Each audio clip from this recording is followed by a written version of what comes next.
Hi everyone, welcome to GemChem. Now today's video is on acids and bases part 5 video, and here we are going to deal with oxoacids. Now before starting, already 4 videos of acids and bases BSc second year syllabus is uploaded in channel. You can watch it. I will give the link in the description box as well as the I button present above this video. And if you are new to GemChem, do not forget to subscribe the channel and hit the bell icon for regular updates. Now let us start. These oxoacids are being represented by EOP OH whole Q, where E represents the central atom and oxygen P represents the ketonic oxygen. P is the number of ketonic oxygen present and Q is the number of hydroxylic oxygen. Now you have to remember that determination of ketonic oxygen and hydroxylic oxygen is obtained on the basis of formula, as well as you have to know the background knowledge of covalent bonding and determination of structure, which I have already completed in channel. You can watch the video. I will give the link in the description box as well as the I button present above this video. And the second point tells that greater the number of ketonic oxygen, greater will be the resonance stabilization of their conjugate bases, and we will see how the resonance stabilization occurs, and then as a result of which greater will be the acidity of the oxoacid. And we can also determine the pKa value of each oxoacid using Pauling's generalization, which states that pKa is equals to 8 minus 5p, where p is the number of ketonic oxygen. Now we will see first example, which is phosphoric acid. We know what is phosphoric acid, H3PO4. This can be equivalently written as P with 1 oxygen and 3 OH groups, and this can be drawn as P double bond O. Here is OH, here is OH, and there is another OH.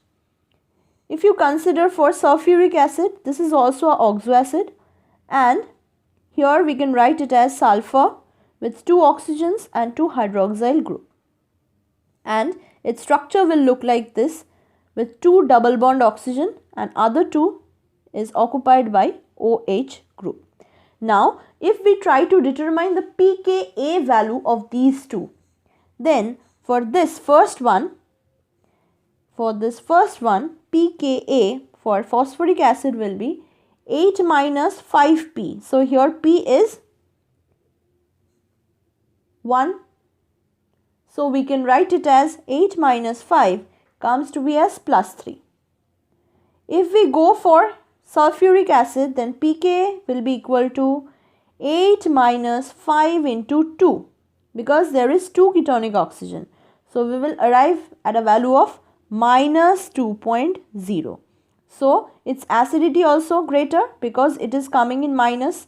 So if you have watched the video on acids and bases, then you can understand that lesser the pKa, greater will be the acidity. Acidity increases with decrease in pKa.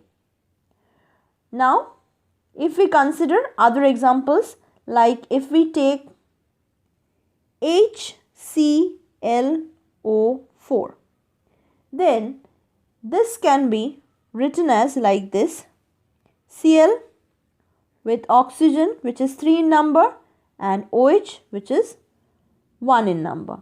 So this can be drawn like this: Cl double bond O, double bond O, double bond O, and OH.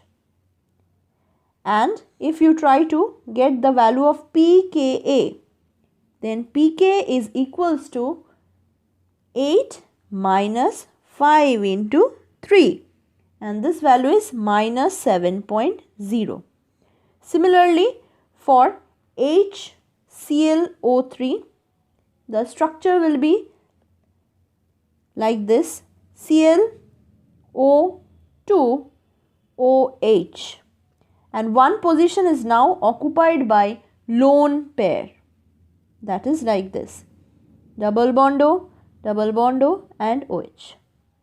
And the pK value will come as pK equals to 8 minus 5 into 2, which is equals to 2.0.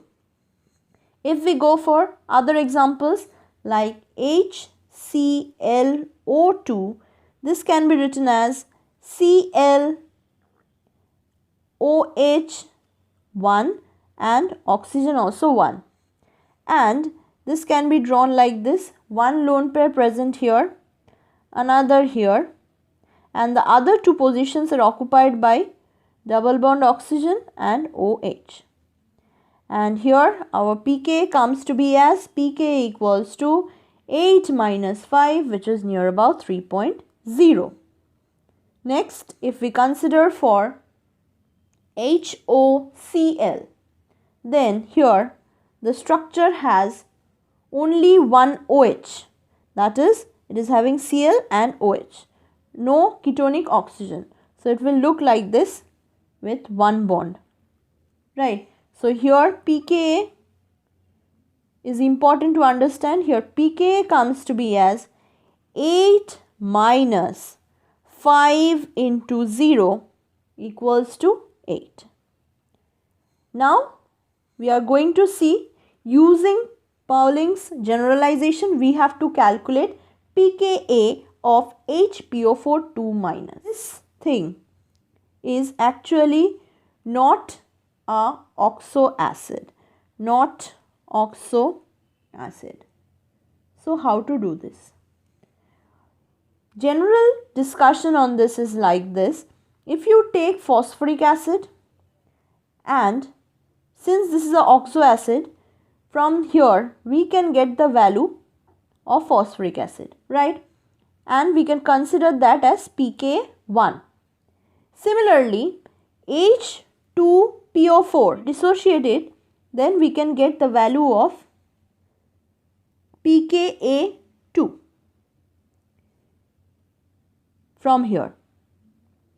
Now, from this thing, we can also determine that HPO4 2- on being dissociating produces H plus PO4 3-. So from here we can get the value of pKa3. So what happens is that when you try to get this value, first value, you will get a value of 8 minus 5, which comes to be as 3. Again, on losing another proton, plus 5. So here we can write it as 8 minus 5 plus 5, which comes to be as 8. Again, if we come here, there will be another plus of 5, which is 13. Why this calculation is occurring is important to understand. For any polybasic or polyprotic acids, the pK value always increases by 5 units for each successive dissociations. Though this particular HPO4 2- is not an oxo acid, but from successive dissociation we can easily find out the pK and hence determine the value. So first we know the value for H3PO4. So that is 3. Now on successive dissociation 5 is added, and on again successive dissociation we are adding another 5 to get the pK of HPO4 2-. And this is very important. Now another problem, using Pauling's generalization, identify the structural formula that are consistent with actual pK value 2.12 for H3PO4. So now pK value is being given to you, and pK has a formula of 8 minus 5p. So using 2.12 you can find out the value of p. So from here, on solving the equation, we will get the value of p as 1. So p is 1. So in phosphoric acid, we are having 4 oxygens. So one oxygen is ketonic oxygen, and the leftover oxygen must be present in OH form. So the structure becomes like this, and from here, from the opposite end we are deriving the structure using the pKa value which is being given and provided in this problem, right? Now this is the checkpoint. 2 problems are being given. Try to solve it on your own self. So this much for today. Thank you for watching. Do not forget to like, share, subscribe and comment.